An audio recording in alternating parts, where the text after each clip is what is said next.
जय हिंद। तो क्या हाल है मेरे भाइयों का? सब बढ़िया है ना? तो यार चलिए, अपने जीके और जीएस की सीरीज़ में हम आगे बढ़ते हैं। और आगे आज बहुत इंपॉर्टेंट क्वेश्चंस करने वाले हैं गाइस। ये जो क्वेश्चंस मैं कराता हूँ, मैं डेली कह रहा हूँ, आपको एक कॉपी बनाना है। कॉपी बनाने के बाद आपको उसको नोट डाउन करना है। नोट डाउन, जितने भी क्वेश्चन करा रहा हूँ सारे नोट डाउन करने हैं। नोट डाउन करने के बाद आपको डेली इसका रिवीजन करना है।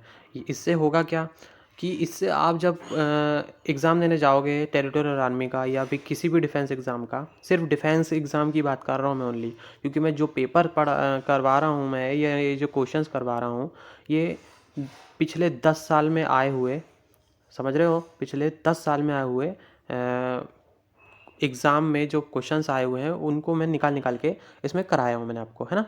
तो ज़्यादा देर नहीं करते हैं, बस इतना कह रहा हूँ कि भाई सब्सक्राइब कर लेना। और यार प्लीज़, है ना, प्लीज़ प्लीज़ बोल रहा हूँ मैं कि अपने अपने ग्रुप्स में, अपने अपने व्हाट्सअप ग्रुप्स में मेरे वीडियोस को शेयर कीजिए, क्योंकि मैं आप लोगों के लिए ही कर रहा हूँ, है ना। आप लोगों के लिए ही इतनी सारी चीज़ें ला रहा हूँ, क्योंकि अपने देश में बेरोज़गारी बहुत है। और जो लोगों को सही गाइडेंस नहीं मिल पाती, उन लोगों को बेचारे भटकते रहते हैं। इसलिए मैं कहीं ना कहीं, अगर कोई एक बंदा भी मेरे द्वारा अगर सेलेक्ट होता है, तो यार मेरे को उसके घर वालों की दुआ लगेगी, है ना। तो इसीलिए यार प्लीज़ आप कहीं ना कहीं आप शेयर कीजिए, है ना। इंसानियत के नाते तो शेयर कर ही दीजिएगा, है ना, वीडियोस। चलिए स्टार्ट करते हैं। और जो क्वेश्चंस भी है वो बहुत औसम है गाइस। ठीक है, रिवीजन चालू कर देना। चलिए, टी आर्मी भर्ती 2021, important GK and GS questions. Join Telegram group join करना है गाइस, क्योंकि आपको पीडीएफ वहीं से मिलेगा मेरा, है ना। चलिए, सबसे पहला क्वेश्चन है, वाहवाई आंदोलन का मुख्य केंद्र कहाँ था? पटना में। ये 2 बार आया हुआ है गाइस, है ना। भारत में दास प्रथा को कब अवैध घोषित कर दिया गया था? तो 1843 में, है ना, 1843 ईस्वी में।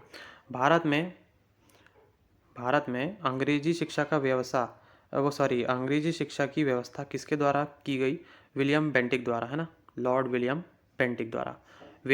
वेदों में संपूर्ण सच्चाई निहित है, यह कथन किसका है? स्वामी दयानंद सरस्वती का। ठीक है।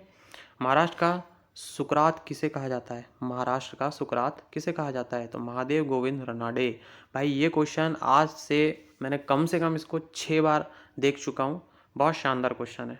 विवेकानंद किस स्थान पर विश्व धर्म सम्मेलन में प्रसिद्ध हुए? शिकागो, है ना। अब आपको ये बताना शिकागो कहाँ पर पड़ता है, कमेंट बॉक्स में। संवाद कौमुदी पत्र के संपादक कौन थे? तो राजा राम मोहन राय। बहुत इंपॉर्टेंट। तत्वरंजिनी सभा, है ना, तत्वरंजिनी सभा, तत्वबोधिनी सभा व तत्वबोधिनी पत्रिका किससे संबंधित है? तो देवेंद्रनाथ टैगोर, है ना। प्रार्थना समाज की स्थापना किसकी प्रेरणा के फलस्वरूप हुई? केशव चंद्र सेन के। वाम बोधिनी पत्रिका का महिलाओं के लिए किसने निकाली? तो केशव चंद्र सेन ने, है ना। शारदामणि कौन थी? तो ये रामकृष्ण परमहंस की पत्नी थी। ये पूछा जाता है भाई, कभी पूछा जाता है कि शारदामणि का संबंध किससे है ना, या फिर रामकृष्ण परमहंस की पत्नी का नाम क्या था? तो वो शारदामणि कौन थी? शारदामणि नाम था उनका। फिर कूका आंदोलन किसने चलाया था? गुरु राम सिंह ने। 1956 में कौन सा धार्मिक कानून पारित हुआ था? तो धार्मिक अयोग्यता कानून। महाराष्ट्र के किस सुधारक को लोकहितवादी कहा जाता है? तो गोपाल हरि देशमुख को, है ना। ब्रह्म समाज के किस सिद्धांत पर आधारित था? तो एकेश्वरवाद। आगरा किले किसने बनवाया था? तो अकबर ने बनवाया था। पक्षियों का अध्ययन कहा जाता है और ऑर्निथोलॉजी, है ना, पक्षी विज्ञान। मतलब आपको अगर आगे हिंदी में आ गया तो बहुत अच्छी बात है ये, है ना। पक्षी का अध्ययन को क्या कहा जाता है? हिंदी में आ गया तो बहुत अच्छी बात है, पक्षी विज्ञान। लेकिन और इंग्लिश में आ गया तो ऑर्थेनोलॉजी। मतलब इंग्लिश में भी लिखा आता है ऑर्थेनोलॉजी, और हिंदी में भी उन लोग लिख के क्या दे देते हैं? ऑर्थेनोलॉजी, जैसा यहाँ मैंने लिखा है ना। तो ये दोनों पता होना चाहिए आपको। फिर आता है, भारत में किस राज्य में सबसे बड़ा रेलवे नेटवर्क है? तो उत्तर प्रदेश में सबसे बड़ा रेलवे नेटवर्क है गाइस। आपको ये बताना है सबसे छोटा कहाँ पर है, ये कमेंट बॉक्स में बताना है। The test of my life, है ना, the test of my life पुस्तक किसके द्वारा लिखी गई है? ये है युवराज सिंह, एक क्रिकेटर है जो आपको पता ही होगा, 66666 जिन्होंने दिया था, तो युवराज सिंह। ठीक। क्रोनी मुद्रा किस देश से संबंधित है? तो स्वीडन से, है ना। चंपारण सत्याग्रह कब हुआ था? तो यह हुआ था 19 अप्रैल 1917 में। हार्नबिल त्यौहार किस राज्य में मनाया जाता है? तो नागालैंड में, है ना। करो मरो का नारा किसने दिया था, तो ये तो सबको ही पता रहता, महात्मा गांधी ने। लेकिन आपको ये नहीं पता रहता कि करो और मरो का नारा, करो या मरो का नारा किसने दिया था। ये तो पता रहता है कि महात्मा गांधी ने, लेकिन कब दिया था ये बताएं आप कमेंट बॉक्स में। हड़प्पा सभ्यता को किसको सिक्कों पर किस मुहर का, हाँ यहाँ पर लिखने में थोड़ा मिस्टेक हो गई। हड़प्पा सभ्यता के सिक्कों पर किस मुहर का प्रयोग किया गया था, तो गेंडा सील मुहर है ना, गेंडा सील मुहर का। अरब सागर में समानांतर कौन सा रेलवे जोन स्थित है, कोंकण रेलवे, ये बहुत इंपॉर्टेंट है। फिर मनरेगा कब शुरू किया गया था, तो 2006 में मनरेगा को शुरू किया गया था। ठीक है, अब आपको ये बताना है मनरेगा जब शुरू किया गया था उस समय प्रधानमंत्री कौन थे, है ना। तो मनरेगा किसके द्वारा शुरू किया गया था, वो मनरेगा बताना है आपको। फिर 1916 में कांग्रेस अधिवेशन का अध्यक्ष कौन था, है ना।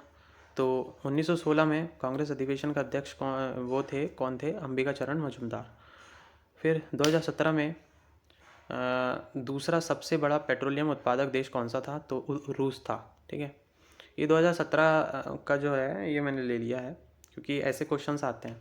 राज्यसभा में राष्ट्रपति द्वारा कितने सदस्य मनोनीत किए जाते हैं, तो ये 12।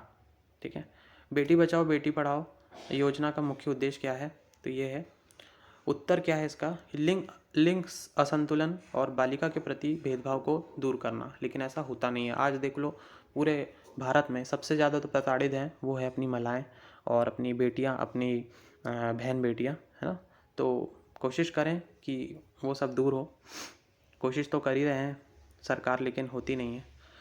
निम्नलिखित में से कौन सा पक्षी पीछे की ओर उड़ सकता है, तो ये बहुत खतरनाक क्वेश्चन है गाइस ये, और ये मैंने कई बार देखा है, ये हर एक एसएससी तक में आता है ये। तो इसका जो आंसर है वो है हमिंग बर्ड। ठीक है गाइस, तो गाइस आज के लिए बस इतना ही, है ना। तो टेलीग्राम ग्रुप ज्वाइन कर लेना गाइस, डिफेंस आर्मी जंक्शन करके। ठीक है, तो मिलते हैं कल। जय हिंद, वंदे मातरम, भारत माता की जय, इनकलाब जिंदाबाद।